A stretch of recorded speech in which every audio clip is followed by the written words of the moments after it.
Olá, bom dia, gente querida, você que me segue aqui no canal. Bom dia para você, boa tarde para você, boa noite para você. Seja qual for a hora que você vai ver esse vídeo, que Deus abençoe muito a sua vida no dia de hoje. Hoje, quinta-feira, dia 14 de julho, né? Dia 14 de julho. Muito bom estar aqui com você. Espero que você tenha um dia cheio de paz e harmonia juntamente com a sua família, tá bom? Vamos dar continuidade ao nosso projeto Torpedo 365. E hoje eu quero refletir em três versículos do capítulo 27 de Mateus. Estamos há alguns dias já nesse capítulo, porque é um capítulo muito especial, que ensina para nós muitas lições, né? Então, nós vamos para a nossa vinheta, já já eu volto com o vídeo de hoje.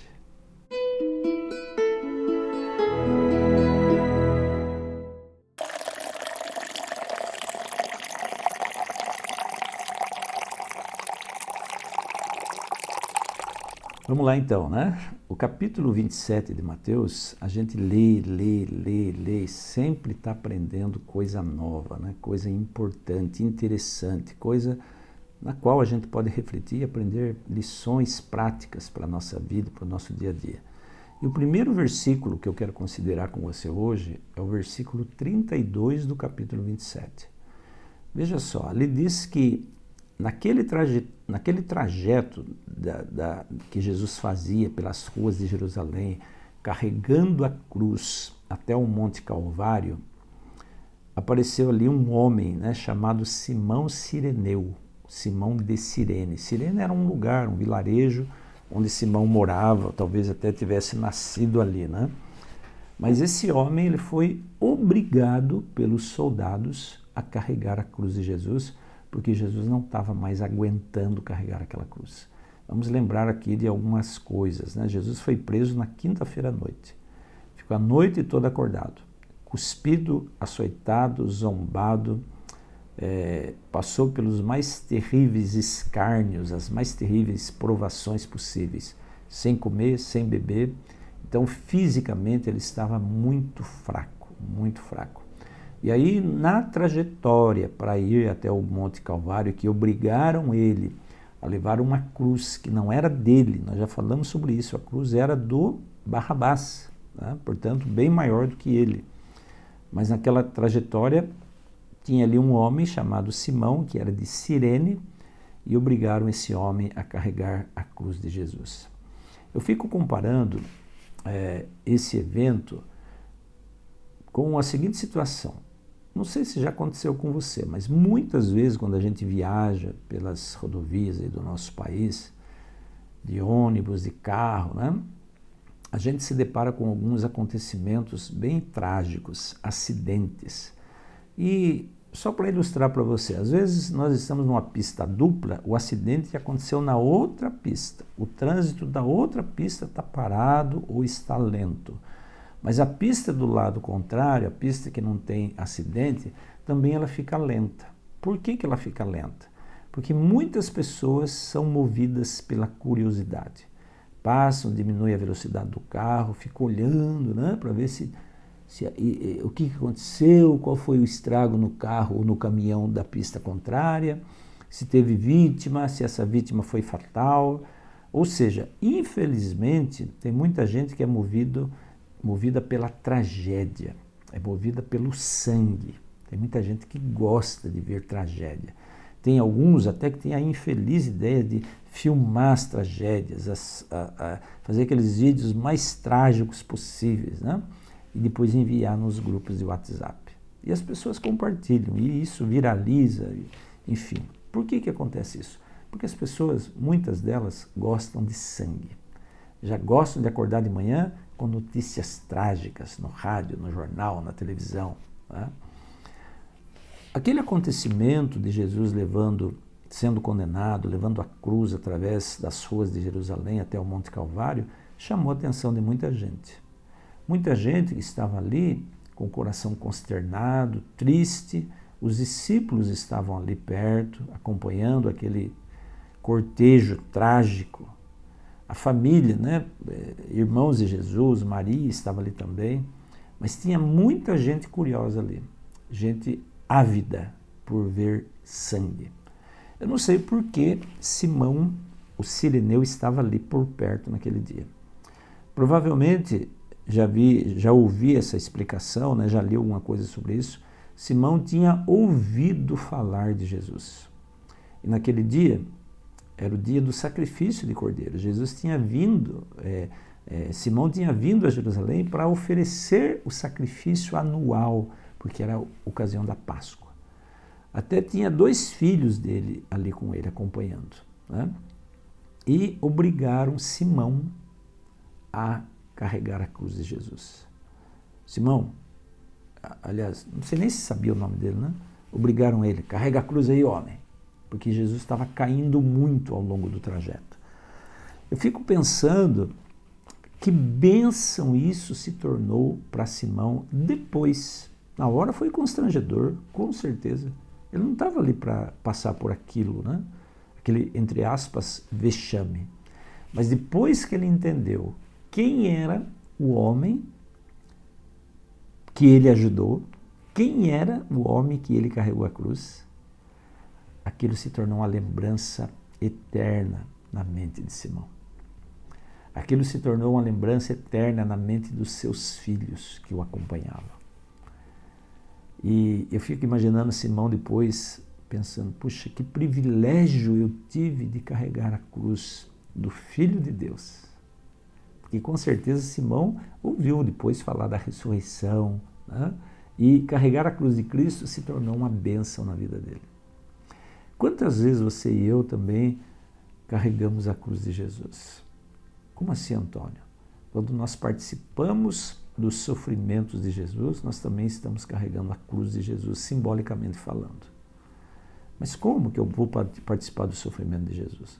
Cada vez que você é zombado por conta da sua fé, tira um sarro de você por conta da sua crença em Deus, num mundo onde a principal crença é a evolução, você crê na criação, você é um peixe fora d'água. No mundo onde a palavra ciência fala mais alto do que a palavra fé, quando você demonstra fé, você é zombado, você é criticado. Dessa forma, você está carregando, você está participando do sofrimento de Jesus e carregando a cruz juntamente com ele. Não é bonito isso, gente? Mas isso é uma bênção para quem carrega, né? Os outros versículos que eu quero refletir é o 50 e o 51. Depois de ter bradado novamente em alta voz, Jesus entregou o Espírito, Jesus morreu.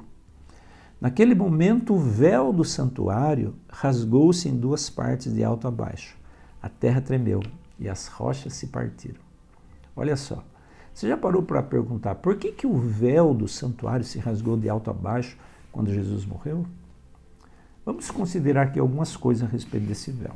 O véu do santuário era um véu muito grosso, tecido inclusive com fios de ouro, muito pesado. Alguns dizem que aquele véu pesava 2 toneladas.